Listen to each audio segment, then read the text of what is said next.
Haddaba ma tahay lixdaasay astaamood ah ka soo hadalnay haddaad tahay jaceylkaaga horay ka sii wada iyo waa astaamo aad u wanaagsan haddii aad intaasay aad isku aragtid jaceylkaaga waa mid guuleystay. Assalaamu calaykum asxaabtayda waan salaamay hawada ayaa mar labaad iskugu soo laabanay anigoo nabad idinkoo nabad alxamdulillaah. Marka maanta mawduuceena ayaan igaga hordhicin mawduuceena wuxuu yahay in sidee lagu ogaan karaa qofka sida dhabta ah kuu jecel. Xilligan ay hadda la joogo waxaa fududaaday in xiriiro si fudud ay ku samaystaan dhalinyarada ayadoo aan la kala garan karin qofka xiriir jecel dhab ah iyo qofka xiriir been ah ku haya in uu qalbigaaga dhaawaca marka uu jecel been ah kugu abuurana ka tago. Haddaba maanta waxaan halkaan idinkaga soo gudbinayaa 6 astaamood oo aad ku garan kartid qofka sida dhabta ah kuu jecel. Astaamaha ugu horeeya waa qof kuu dhaweynaya Allah. Qofka sida dhabta ah kuu jecel waa qof Allah kuu dhaweynaya. Haddaba astaamaha ugu horeeya waaye. Astaamaha labaad waqtigaaga ayuu ku siiyay. Waqtigaaga ayuu ku siiyay.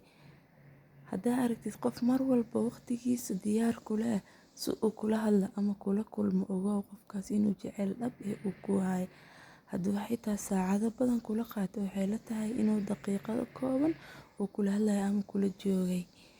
Haddaba astaamaha waxaa waaye 6 midda koow waa ka soo hadlay midda labaadna saas waaye waqtigiisa ayuu ku siiyay qofkaas jecel dhab ayuu ku qabaa qofkaas. Haddaba haddaa haysatid ha iska daynin. Tan saddexaad wuu ku ixtiraamayaa. Sida loo ogaan karaa qofka sida dhabta ah kuu jecel wuu ku ixtiraamayaa ixtiraam ayuu ku siinayaa.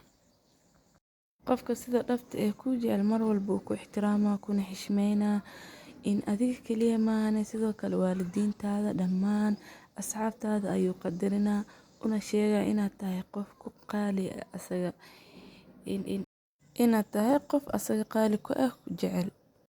Qodobka afaraad waa qof mar walba kaa farxiya.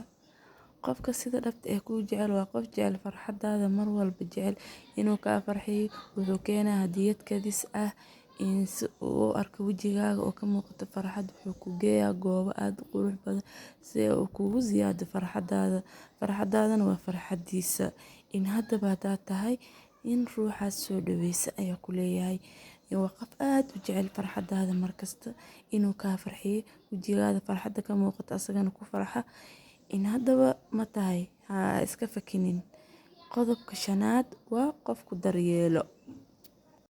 Sida dhabta kuu jecel waa mid aad ku daryeelo kaagana fikiro wuxuu mar walba la socdaa xaaladaada iyo waxaad ku sugan tahay.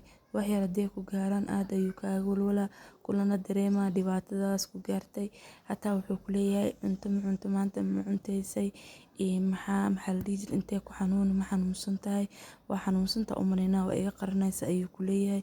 Soo marka qofkaas wuu ku jecel yahay. Haddaba qodobkeena lixaad waxaa waaye ugu dambeynteed wuu ku xafidaa wax walba aad ku saabsan.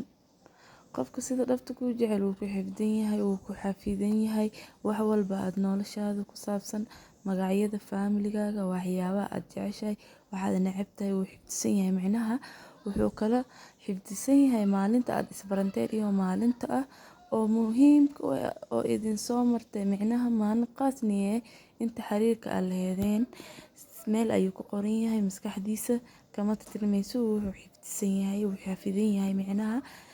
Haddaba 6daasay astaamood qofkii aad ku aragtid ogow inuu qofkaasi dhab ah kuu jecel yahay. Haddaba ma tahay 6 astaamood aad ka soo hadalnay qofkaas ha iska fakinin. Haddaba haddaa ahayn waxba yaad ku daalin jaceylka beenta yaan laguga abuurin maskaxdaada yartan yaan lagu ciyaarin. Haddaba 6daasay astaamood ka soo hadalnay haddaad ahayn waxba ha degdegin waa inaad ka fiirsataa jaceylka dhabta ah iyo jaceylka beenta ah. Marka asxaabey wixii fikrad waa inoo muhiim dhinaca comment-iga noo soo qoro asxaabtiin la sii wadaago si asxaab fara badan ay u gaarto. Like-tan waa inoo muhiim share-tana sidoo kale noo share gareeyo sidaas iyo kulan dambe oo xiiso leh.